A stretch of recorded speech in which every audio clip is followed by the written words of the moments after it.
Hey. Hi! Hi. I am so excited to have this wonderful call, this wonderful opportunity to speak with you, Nicole. Me too. Um, for everyone, let me just introduce myself and I'm going to introduce you and tell you why we're here today to talk about some really fun stuff, hormones and women's cycles and why we're so crazy sometimes. Oh, yeah. Oh, boy. Yep. So my name is Christine Beauvais and I'm a Feng Shui expert and a fashion Feng Shui stylist. And I work with women in their homes and with their style. And when I'm with women, I'm always looking at their homes and, gosh, there's so much they're stressed about. There's so much that they can't make decisions about, whether it's clutter, whether it's organizing their home, whether it's just decorating or picking a picture for their, bedroom and, trying to make an environment that feels good. And when it comes to their wardrobe, they just don't really wear the clothes that honor who they are. And a lot of this stress is because they're trying to be someone who they're not. They're trying to fulfill either a partner's goal or maybe their family or some kind of outside society where they're trying to be someone that they're not. And a lot of the times we don't realize that we're doing that. We're not, realizing that we're taking on these false beliefs and we're adding more stress to our lives. We're actually putting the blocks physically, mentally in our lives. And through my work, I've seen it all. And the challenging part is that women don't honor themselves. They don't take time for themselves. And today, I want to talk about something that gets a lot of bad rep. It gets a lot of negativity. And that is our cycle. Oh, That sure does. is our PMS cycle. That is our period. Or maybe we're going through menopause or trying to get pregnant. And what happens is we have so much stress in our lives. We have so many environmental toxins from all these lotions and potions to make us look smaller and bigger and, make our hair more beautiful are actually doing more damage to us. And we need to simplify our lives. We need to get back to honoring the cycle, honoring our bodies, and demystify that belief that women are Bi-a-tches, at that time of the month, or she's on the rag, or stuff like that, Yep. and go back to really taking time for ourselves. So my guest today is Nicole, and Nicole is the founder of Healthy Elements. She is a health coach who her expertise is in women's menstrual cycles and creating healthy hormones for them. Balances, I should say. And I know this topic too well because my own struggle with PMS and my cycle, I really had to go figure that out all on my own. I changed my diet. I had to find supplements to work with my cramps and personal issues. But Nicole has made it easy for you ladies. She's got this whole process. Gosh, I wish I found you like 20 years ago because it would have been so amazing. And she has an amazing program that she can talk about later today called 6-Year Period that's now available as a home study program. And I'm inviting her to talk with me today about the easy ways that you can regain control of your life, balance out your hormones, and figure out how to reclaim your feminine vitality. So Nicole, welcome. Thank you. A little bit about your journey with us, that'd be great. Yeah, absolutely. That was such an amazing introduction. Thanks. I know, it's so funny we said that. I wish I had found me 20 years ago as well. Would have saved a lot of heartache. So basically, I am Nicole, as everybody knows now, and my journey started a long time ago. It actually started when I was a teenager, and I had a major hormonal disruption happening, didn't know what was going on. I think it's pretty typical for a lot of young women back then and now. And essentially what was happening is that I was not getting my period. At least it was not regular. It wasn't coming when it was supposed to. And when it did come, it came with a vengeance. And I just didn't know what to do. So I went to the gynecologist and she put me on the pill and just sent me on my way. And I was on the pill for a number of years.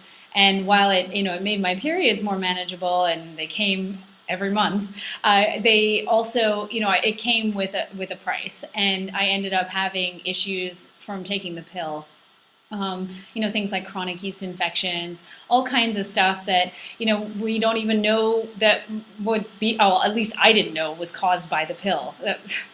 Yeah, I was a little slow. So anyway, eventually I realized that I didn't want to be on the pill anymore. I really wanted to have a normal cycle. And so I went to see an acupuncturist, and he just opened up my whole world to just natural medicine and the things that I could try, I could do. And so that's essentially how the journey started into this whole world of natural women's health. That was 12 years ago. And I've never looked back. And so here I am now, 12 years later. I decided to go, I did a whole lot of other things. I was in TV production, and my health didn't really get any better through doing that. So I decided I needed to really shake things up. And I ended up going to nutrition school and then going on to apprentice at a women's health center, and then continue my training with Dr. Sarah Gottfried, who is, she's a hormonal goddess, I would say. And so that's led me to here. I founded the company, The Healthy Elements, 2010, so about 3.5 years ago. And I really felt that if I could help every woman I could get my hands on, then my goal would be achieved. And that's what's led me to here. Oh, that is such a great story. And it's so great because you really know when you're talking to your clients how they're feeling, and you can relate to it because you've been on your own journey and you've seen what has worked and what hasn't worked. Yes, absolutely. So, how can we really start that component of where do we need to pull ourselves back when our hormones feel so out of whack? And I guess there's different times of the month. Like I know, like my work, sometimes I'm like, okay, I should be doing this at the beginning of the month and get all my writing and this done, because there are days when I just really need to sleep more or to rest more.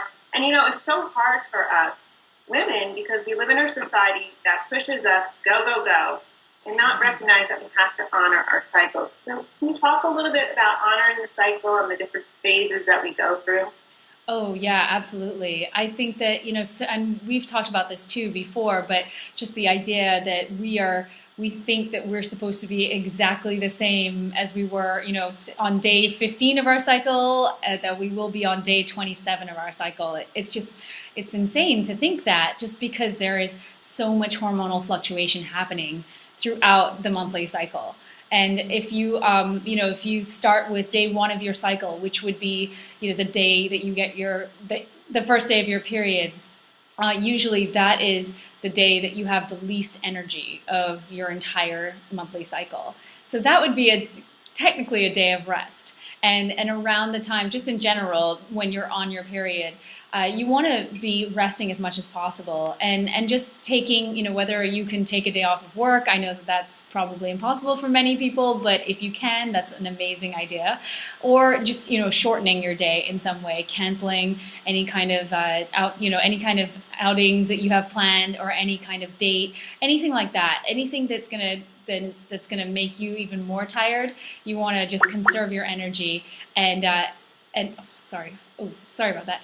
You want to just conserve your energy and be able to sort of go inwards. And I think that's what we don't do. There isn't a lot of self-reflection, I think, around this, this time of our periods. And so it would be, I think for most women, what they want to do is, come home from work, take a warm bath with some Epsom salts. Epsom salts are full of magnesium. They've got, they can relax your muscles, they calm you down. Magnesium is great for all of those things at that time of the cycle. And then, go to bed early, or even get a massage. I mean, all of these things are really great self-care tools to pull out of that toolbox during this time of your cycle. So that's really where, like I said, it's the quietest time of the cycle, and it's the best time to just take really good care of yourself. So that's the first one. I can keep going. It's not the day that you decide to declutter your house, or the day that you're going to go shopping for new clothes. I know Dr. Christiane Northup talked about that whatever shows up emotions, like for that day, that first day, whatever you're going through is a sign of something that hasn't been healed in your body. So Yes. if you're having cramps and you're having stuff and that emotional stuff. So when you said go deep, go within, I think even, I talk about clients that meditating in the morning is so important. And I talk about that if you don't have a meditating space, you have a blanket for meditating. So, maybe that day of your first period, you have almost like a first period kit. Yes. Day where you can maybe take out a blanket or take out some essential oils or your favorite book or something that day that celebrates or journal what emotions are coming up so you can actually feel whatever emotions haven't been healed in yourself.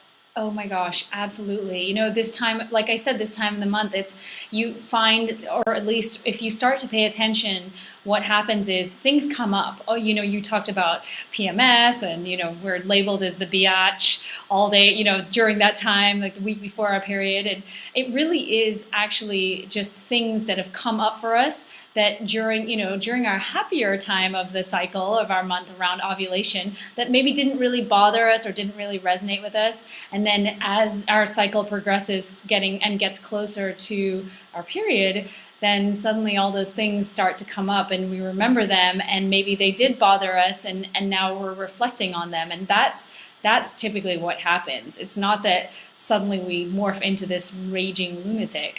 It's more that we're just now much more aware of all the happenings of the last month. And I agree with you, what you said about reflecting and what Dr. Northrup says too. She's incredible and she has so much insight. And I agree that, pulling out your journal and writing about what's gone on for the last month and how, how things have changed since the beginning of your cycle. And it's just so amazing that we get to do that. Every single month we get a do-over. I love that aspect of the menstrual cycle.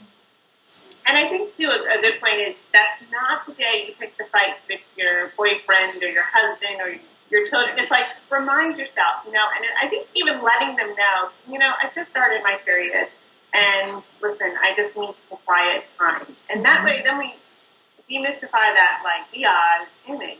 Totally. But, people are like, oh, well, you can't be alone. It's like, I need some time alone. I need some time to be by myself. I find, particularly for me with my period, that I'm super sensitive.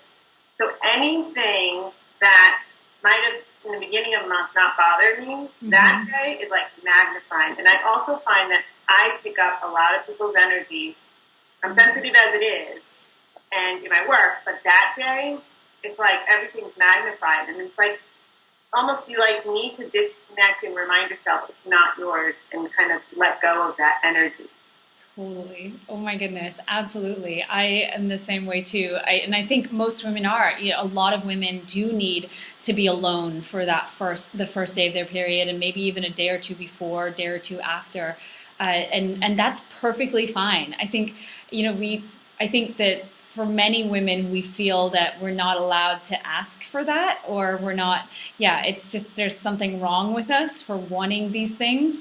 And again, it's such a good time to just get back in touch with you and what it is that you want and just asking for that. And I agree with what you said, like telling the man in your life or whoever's in your life that, you know what, I just need some space, or this is what's happening.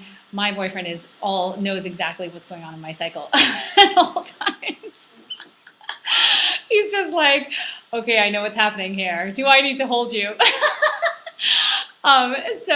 That, and I think that really helps. It just having, explaining to the person that you're in a relationship with what is going on, opens the door for compassion and understanding and not this, anger, because there is this dark side that tends to come out around this time of our cycle as well. And that's fine. I mean, that happens. I think getting in touch with your dark side is not a bad thing. We're all human beings. We can't be perfect all the time. We can't be all light and shiny all the time either. There's always going to be, like I said, it's a cyclical thing. We're like nature. And so again, that time of your cycle, that's when it comes out most. And just being aware of how you react to things, obviously it just helps you continue to grow. Yeah, and then the more I study and the more I do my own self-improvement and everything, the more I become conscious of what you were just saying was, if I know what's going to trigger me, I know my faults, then it also helps you to gain more control and think, okay, that's triggering me. I don't have to take it out on this person because it's really not them. It's a reflection coming back to me of something that I haven't dealt with. Right. You know, I think in your period, it comes up to show you, hey, this is still stuff that you haven't worked with. Yeah. So if you found an hour, and if you had children, you had a play date for them, or that's when you put the movie, but that's the day you have movie day for them. You know, and you can, you know, let them go play or do something, or just, you know, find at least an hour or two that day to make it really powerful. I totally agree too. I mean, it could literally be when you wake up in the morning and you have, you know, the first 5 to 15 minutes after you wake up, you just write in your journal, you write whatever comes up for you first. And, you know, a lot of women wake up with total, like, in anxiety and dread mode because they either haven't slept properly or they're beyond stressed for whatever's happening in their lives. And then, you know, that just leads, I mean, that's a whole other hormonal discussion, which we'll probably get into. But, you know, the point is that I agree with you in that, you know, if you're able to just be focused and have some sort of grounding morning routine, that I find helps tremendously. It helps me. If I don't do that, I'm just a scatterbrain idiot all day. It's just crazy. So I find that if I write something in my journal every morning and do a little meditation or whatever it is, something along those lines, make sure that I get like a good breakfast, then the rest of the day is usually smooth sailing. But if, you know, you start your day and you haven't just had that little grounding routine, then I think that, again, it just leads to, you know, it sort of spirals. I think the day just then spirals out of control, usually. And I think, too, also, it's that day, whatever you're going to wear that day, I know sometimes that you want to be more relaxed, your body's the so for some women, they don't have any cramps. For me, you know, I've dealt with that. It's like, I just want to be more relaxed. But you kind of have, like, a certain wardrobe, or, you know, your pants are not those tight pants that day because you're feeling bloated or something. But, you know, have those even in your clothes, even in your wardrobe. It's like something to wear that will make you feel even more peaceful and calm and comfortable that day. Totally. Especially if you have to go to work. Yeah, I agree. I totally agree with that too. I think that, again, you know, you should be, it's the whole idea of self-care, and you want to be as comfortable as possible just during that time of the month. And because it's for, I mean, I think about all the girls who have to really dress up for work and wear really restrictive clothing. I would think that would be I've never had to do that. So I would think that would be challenging. At least it would be for me. And so again, if there's any way to, you know, just think about what it is that makes you feel the most comfortable, then that's what you should do during that time, for sure. So when is the best time? Like, you know, my clients want to go, you know, organize their home and get rid of stuff. What time of the cycle would be good for that? Oh, yeah. Oh, I love talking about this stuff. I mean, so we already talked about what time of the cycle is the perfect time to do nothing. Now we're going to talk about the busy times. So as you finish your period, you move into what they call the follicular phase. And this is a time, and the follicular phase is basically a time of growth and rejuvenation. And so what happens is, you know, your follicles and your ovaries are growing in order to eventually release an egg during ovulation a week and a half, 2 weeks later. And so that is a great time to start to get bolder and do things, do more fun things. As you lead up to ovulation, you want to be out and about, you want to be busy. Exercise is really great around this time just because your body is able to handle more strenuous activity around this time of your cycle.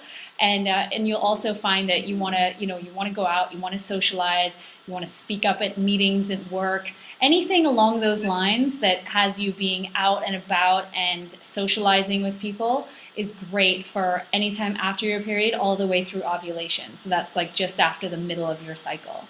And then like just using, oh, sorry, go ahead. How many days is that? So that's after your cycle. Are you talking about from the last day of it, or do you go back to the first day? So the first day is actually the first day of your period. And so usually periods last anywhere from 3 to 7 days, depending on each woman. And so the time after the end of your period to the time of ovulation. So that's usually 7 to 10 days. So that's the follicular phase. And so this is the time to start to rev up. And like I said, your brain skills, your language, everything is really great at that time of your cycle because testosterone and estrogen are building and building. And so testosterone, boosts your libido, which is a good thing. And it also boosts your confidence and things like that. So you'll find that you're more driven, you're more focused. And then estrogen is kind of the same thing. They work hand in hand. And so, like I said, it's a good time to go on a date. Ask somebody out, be brave. It definitely makes you more brave. And so for women, you'll find that obviously for women, you're women, not men. So for your ladies, great time to, go shopping, make big decisions, life decisions, homework decisions. All of that would be around ovulation time. So that's around the middle of your cycle, anywhere from days 12 to 17. Those are really great days. And you'll find also with estrogen too, it makes you less hungry. So you find that you're like your thinnest around that time. So clothes look really good, your skin looks really good, your hair looks really good. All of these things, it's a great time of the cycle to do all of that stuff. Yeah, so that's when you ask for a raise. That's when you ask your man for something. So that's at 7 to 10 days after your period. Those are the golden days to go shop for your home, to find new clothes, if you're thinnest that day, you definitely want to go shopping for clothes. You want to know those breakdowns. To organize your home, make decisions, to buy a house, those big things, it really should be done. Yeah. So then, now that the 10 days over, what comes after when we start our menstruation? No, we start. So that's your period, and then it's ovulation, and then after ovulation, we go into the luteal phase. And so the luteal phase is the phase that lasts from ovulation all the way until your next period. And so it's at first it's really great because you're sort of coming off the high of ovulation and all the good feelings. And then what happens is estrogen and testosterone start to dip. And then progesterone starts to rise. So progesterone goes kind of like that. It's like a big hill over the time of your luteal phase. And progesterone is a hormone that actually keeps you calm. It's the hormone that raises your body temperature. That's how if women are tracking their cycles, that would be what raises their temperature after ovulation happens. And so the estrogen, as it starts to build, you'll find, they call it the natural Valium because it's supposed to technically calm you down, help you sleep. It's a natural anti-anxiety hormone, which is a good thing. And so what happens is, like I said, estrogen and testosterone go down and then progesterone rises, and you'll find yourself wanting to wind down a bit as you get closer to your period. And then you'll also, like I said, want to, make more time to rest. This is a time for nesting, looking after your home, personal things, any kind of personal to-dos, just little things like, making dentist appointments, all that kind of stuff you want to do around this time just because you're not so focused on being social and out and about. You're more focused on you and you're going more inward as you prepare for your period. And I think that's a good point because that helps women to not feel like, oh, I'm so... what's the word when we go in our cave kind of thing? Introverted? Introverted? Is that? Yeah. Introverted. I know, it's just recognizing, okay, now I need a little more quiet time. Now I need to, calm down, not go out as much. I need to, maybe bond with my family a little bit more with that. And it's really good if we recognize that instead of what most women do is beat themselves up because they feel forced to go out at that time. They feel forced to do things. So maybe if you have a lot of obligations, you only do 2 of them, and you rest before them, or you prepare yourself energetically before these events by, giving yourself a lot of meditation, maybe some affirmations about self-love because you're opening up to, being around a lot of people that you may not want to be around.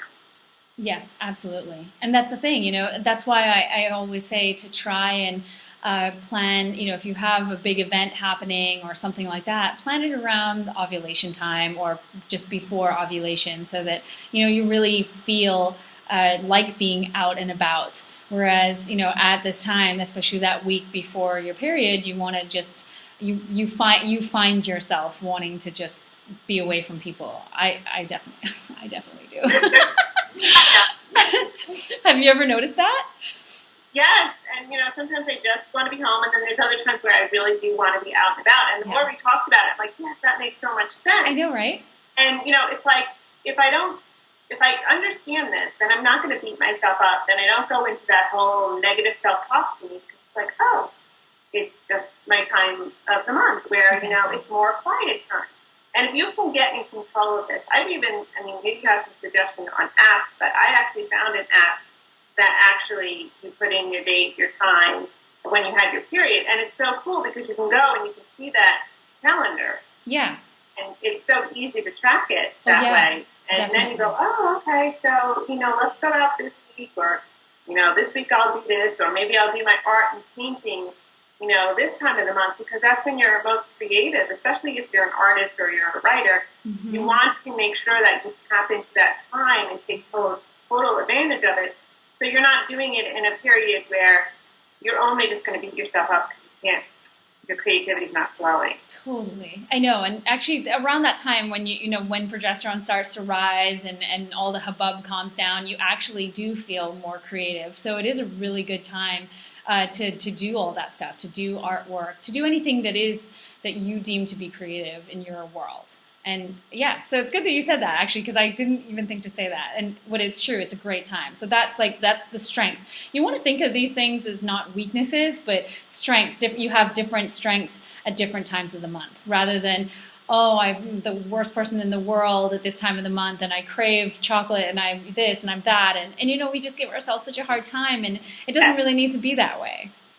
Yeah, and I'd like to talk about the food aspect, but I just want to, before we get there, I want to talk about getting pregnant, because I do have a lot of clients who I've helped get pregnant. One great client at 43, she got pregnant, and it was really, we really worked on it. I talked to her a lot about when women come to me and they want to get pregnant, they want to use Feng Shui to do that. I talk about the home. I talk about you don't vacuum under your bed if you want to disrupt the energy. But I do talk about setting up the home and changing it to be prepared for welcoming a baby in. Right. So even going to a baby store and maybe buying a little bit, not something big, maybe a rattle or magazine, or just being in that environment, it gets your energy flowing. But what is the best time to really women to get clear about getting pregnant and not stressing about it? Oh, honey. Yeah, not stressing about it. That's the big one. Well, when you're asking when is the best time in our cycle, or for someone to think about being pregnant, or to want, to think about getting pregnant, is that what you mean? What are those key days? Let's get the key days. Yeah. A lot of discussion on what are the days that you get pregnant. Yeah. So those basically it would be if you're trying to get pregnant, when the best times to have sex for that would be the 2 days before ovulation, the day of ovulation, and then maybe even the day after ovulation. So it's really it's a pretty short window, just because sperm can live in a woman's body for up to 5 days, and the egg will only survive for about 24 to 36 hours. So it's a very short window for women who are trying to get pregnant. But it's also a very long window for women who aren't. So it would be days, the 3 days before ovulation. Those are really the key days. Just because at that time, your cervical fluid, that's the other thing too, your cervical fluid changes throughout the month. And so at that time, it's called fertile cervical fluid because it's long and stringy, and it actually helps the passage of sperm. So it helps sperm get to the egg to fertilize it. Good. And that's good to know if you're trying not to get pregnant. Oh, yeah. Yes. And we set those days. Yeah, definitely. Especially, I use what they call the fertility awareness method. So I track my cervical fluid, and I also track my temperatures. And so for me, I know exactly when I'm ovulating, and I just, I either use protection or I just stay away from it. It's, depends. Where I'm at. But, so for women, that's what they need to do if they're not on the birth control pill, obviously. So let's talk about the other thing that I see a lot of women come into, and that is they can't sleep. They struggle with sleeping. And when they come in from a Feng Shui perspective, I will look at how their bedroom is set up, I will make sure that there's no, a lot of times I see it, it's like there's the alarm clock, there's the iPad, there's the iPhone, there's the TV, there's clutter in the room. And we get through all that clutter and we make that bedroom, I mean, the bedroom should be serene. It's for romance and it's for, sleeping. Yeah. And they're challenged with their sleeping. And maybe I've taken care of all those electric magnetic fields and stuff like that, and they still can't sleep. How does the hormones come in contact with not sleeping? That's a really great question. And I love your perspective too, because, I don't really, I think about the electronic aspect of it, but that's about it. I don't really coach more on all that stuff. So I think it's very cool that we're talking about all of this. From a hormonal perspective, usually the culprit is cortisol, and that's the stress hormone. It's everybody's enemy, usually. So essentially what happens is we experience stress, and then our adrenal glands, which are two little glands that are sitting on top of our kidneys, they release cortisol. Cortisol is released in response to any kind of stressful situation that we experience. The problem is that we are in a constant state of stress for the most part. Most women or most human beings are. And so what happens is our adrenals are just producing cortisol all the time in order to meet that demand.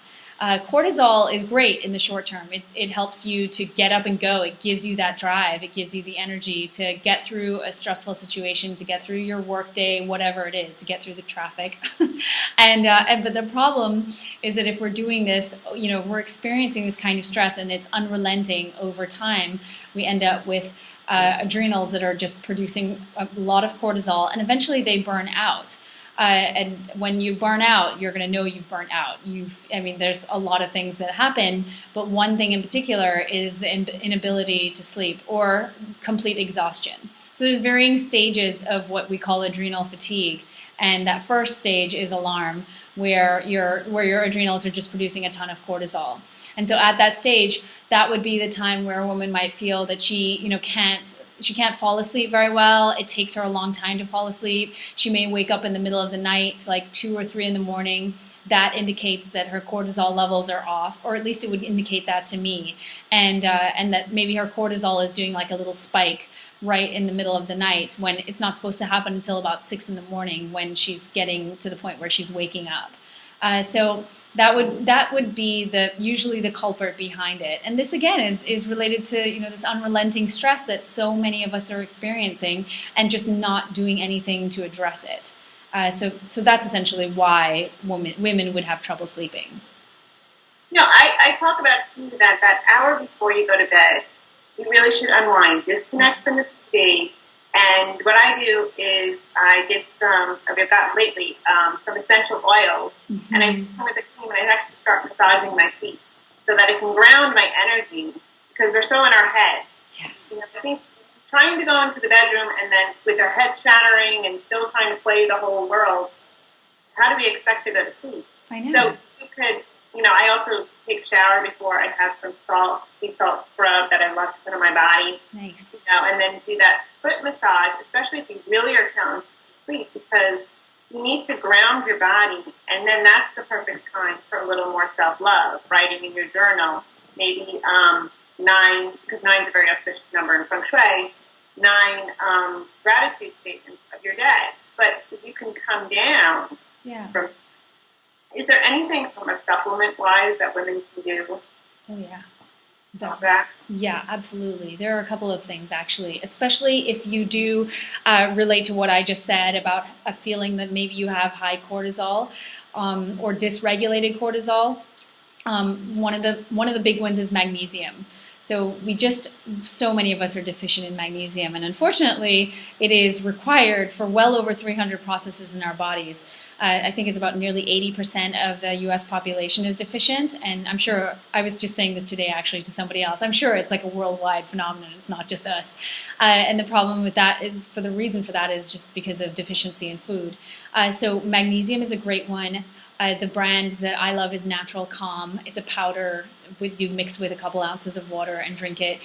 Women tell me all the time, and from my experience too, drinking it before bed really calms you down. It's one of those minerals. It's that just like reduces stress, reduces feelings of stress. So it's really great for that. It also helps with any kind of bowel issues. So anybody who has chronic constipation, I know I had to go there. Magnesium really helps with that. So, and I know I said it because so many women do. So magnesium is a great one. Another one another herbal supplement for high cortisol is rhodiola. So rhodiola, yeah, it's proven repeatedly to help with high cortisol levels. So I think rhodiola would be another option too. I think those two are really good. I do, and actually I've been taking magnesium for a couple of years now, and I know it helps with my PMS. Yeah. It does help with regularity, and we know that if you ladies have a lot of cramps and stuff like that, that if you're not regular, that's going to create, and that's a whole other story for us to talk about, but that creates a big problem with cramps, PMS. So, and I do the rhodiola with a product called Catechol from the Bi-a-tch personalized nutrition line that helps me as an O blood type, takes off my stress. And let me tell you, when those days, like I know where I'm at lack, I'm taking that Catechol, and that it's got the rhodiola in it. Right. And that makes such a difference for me. Good. It just helps. So I know the magnesium. Now, do you talk about magnesium citrate?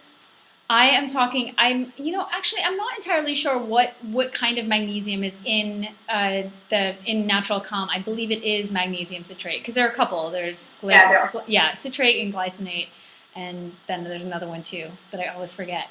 I use the citrate, and it is very helpful. Just be careful if you. I will just give it as a warning. If you are already a regular person, don't take too much. Exactly. Yes. One serving. Yeah, one serving. I agree with that completely. And that's the other thing, like you said too, it really helps with, just as it helps with our bowels, those muscles, it helps with our uterine muscles as well. It helps to relax them and reduce cramping. So that's another great aspect of it. Cool. So we're only coming down to the time frame here, but there's one more question. Let's talk about sex and our libido, and again, I want to go back to the bedroom and I want all the electronics out. Yes. It's always about the environment too. Make yourself feel sexy. Put on that sexy lingerie, or put on some sexy music. Some scented oils. Get out. Those are the nights you have the sexy, bedroom sheets out. But what happens when we've got that all set up, and again, our body's kind of like just not there? Yeah. Oh boy, I know. I mean, that's, it's so funny. It seems to be an epidemic, this whole lack of sex drive situation that's happening. It's so unfortunate because we're made to do this a lot and it's not happening. And so I really love all of the things that you do. I'm sure that all of that is tremendously helpful, but I agree that at the end of the day, for some women, it does come down to a hormonal issue. And so it could be that that a woman has low testosterone, because testosterone is primarily responsible for sex drive. And so if we have low testosterone, which can happen for a number of different reasons, then we may have issues with sex drive. And the main cause of low testosterone is unfortunately the birth control pill for a lot of women. And the reason for that is because most pills that women are on today are the low dose pills, and they're providing a very small amount of estrogen and testosterone to our bodies. And so the problem with that is that our bodies may need more in order to function at the level they're supposed to. So if we're not getting the right amount, then it's just going to completely kill our sex drive and our juiciness. And so that's essentially what typically happens with women who've been on the pill or who are on the pill. And the problem with it too is that it can last the side effects of that can last for a long time. So that's what I found is the most prevalent reason for low sex drive. And then of course stress. When your mind is so full of all these other things, who has room to even think about that, right? And I'm sure you probably have that happen, or your clients say that to you all the time. Yeah. Yeah. And also I think the masculine and the feminine. Yes. It's because we have become so much more of a powerful woman these days, or the career woman, that I hear it all the time. I was listening to a recording where Mary Marianne Williamson was talking about, gosh, I can't remember the person, the study that was done, that basically says that it takes 30 minutes for the mind to shift out of the masculine into the feminine. So when a woman comes home from work, she should really do some yoga that time, do journaling, take some time, because she needs that 30 minutes to come out of her masculine energy and get into her feminine energy. And I think that's what happens to so many women. They try to have sex, but they're still in their masculine mind, thinking about, I should be this, I should be in control. And the masculine and the feminine, the guy is the masculine energy, and that's your time to be that feminine self. Totally. I love that. I'm totally stealing that from you. So, that's so important. Like, even when you go out on a date or something, you maybe take a bath or you put on some, sexy lingerie. Ladies, come on, they got to have some sexy lingerie in your, I know it's not comfortable all the time. Trust me, I have my comfortable underwear and then I got the sexy underwear. Totally. But you need to be putting something on and get into that energy. And that's why, too, in the bedroom, you want to look at it so that it's not so masculine or overly feminine. It's the yin and the yang, which I know you know very well with Chinese medicine. So is there anything women can do supplement-wise to help that, or? Yeah, I mean, it's really tough. I think that again, hormones, they don't exist in a vacuum. They tend to, they all work together. And so when there is one imbalance, there's typically another or a couple of imbalances. And so what I have found with raising testosterone or raising sex drive, there is one, and I'm cautious about recommending it because people tend to take too much, but also it can have an effect on our thyroids as well, and that's maca. I don't know if you've heard of it or not, but maybe you have. ACA? MACA. Okay. Yeah. So it's basically a root that's grown in the Andes in South America. It's very popular now. A lot of women take it. The problem is with maca is that it can act as a goitrogen, which means that it can hinder your thyroid function. It can actually hinder your thyroid from creating the thyroid hormones that it needs to create so that you have energy and you function well. I've also found, too, that women with low sex drive tend to have thyroid issues. So it is something, again, it's all connected. And so it's a lot more complicated than just doling out, advice on a supplement or, you know what I mean? It's just that kind of thing. So, and that's the problem, is that we take little bits here and there and we try them and we're not sure how much to take, that kind of thing. But with maca, I suggest it to try. I would say, try it for a couple of months and see how it goes, but only take a quarter of a teaspoon. So literally like 1,000 milligrams a day at the most, just to try and see if it does work. But it usually helps a lot of women with any kind of low sex drive. Also, I would recommend too, I don't know tons about this. It's something that I'm starting to learn about, orgasmic meditation. I don't know if you've heard of that, but I hear that it is quite effective. And, again, it's not anything that's going to harm your health. So it's always great to try practices versus crazy herbal things that you don't really know whether they work or not.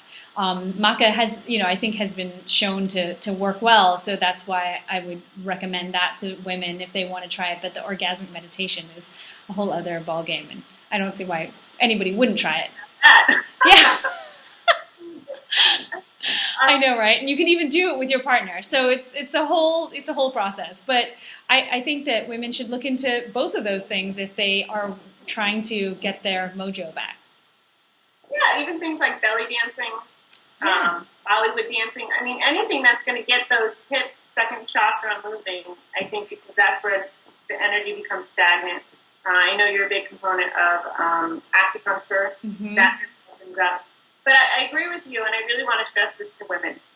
When it comes to hormones, don't really try to do it on your own. Mm-hmm. I really think you need to talk to someone. And Nicole, I know you do this every day, full of knowledge, and I want you to share with the ladies how I can work with you, and also talk about your new program at Christina. Yeah, absolutely. Thanks. So I have private clients that you can come and see me privately, as well as group programs that I offer intermittently throughout the year. I think I'm going to launch another one in September. But right now I've just launched a 4-week home study program. So this is where women can sign up for a program and do it on their own, at their own pace. It's hosted all online, and then they of course have access. They have access to us via email, and then our Facebook group where there's a whole lot of conversating going on about orgasmic meditation and things like that. So that's what I've just launched, and it's available on my site, and any woman who goes to the website will be able to click on my services and find the home study program there and purchase it if they would like to do that. Cool. And your website is called? Oh, yeah, that helps. It's thehealthyelements.com. So it's thehealthyelements.com. And I'm going to list all this information below the video so they'll have it in, this 4-week program. And, ladies, this is really an eye-opening for many of you because maybe you weren't aware of this stuff, and I hope you really enjoyed the conversation that we were having. To also see that if to improve your health, to make a change in your life, you have to take responsibility. And you don't just change one area, you're changing everything. So your environment, your image, your health, what you're taking internally. And the best advice I could say is that everyone is unique. So one process may work for that person and another process may work for them. So if you can't figure it out on your own, ask for help and really find a process that combines all different techniques that work for you. And I hope you were able to, introduce you into 2 different systems, showing you how important it is and how to become aware of you have the chance to make a change in your life. And, it's up to you. And it's hard, right, Nicole? It's not easy. We talked about this last week. I know. I mean, it's not, absolutely. It's not, I don't think it's hard necessarily, but it takes effort. And it definitely takes someone being present. So do you want to add any last comments before we close off? Not really. I would just say that, I really think that it's a situation. I think nowadays many women find themselves in a situation where they are no longer getting answers that, valid answers from mainstream medicine, from their doctors. And that's just because medicine only goes so far, and there are a limited number of answers that you're going to get. And they're now starting to really take their health into their own hands, just like what you were talking about. And that takes a lot of, personal responsibility. But I think it's really happening because, this one-size-fits-all medicine isn't working anymore. And so I love what you're doing, and I really think that it's a perfect complement to what I do in that, you're addressing the sort of external environment, whereas I'm sort of addressing the internal environment. And again, I think that it's amazing that women are at this point now where, they're starting to look outside of traditional methods to healing, and they're using services like yours and like mine. And so that's pretty much it. Those are my 2 cents. All right. Well, thank you, Nicole, for all your knowledge and expertise. And ladies, if you really like this, because I feel like there's so much more I want to talk about, go into more stuff. Maybe we can plan some more calls. I know. Together. I think we need a series. Awesome. All right. Thank you, ladies. Thanks. Thank you.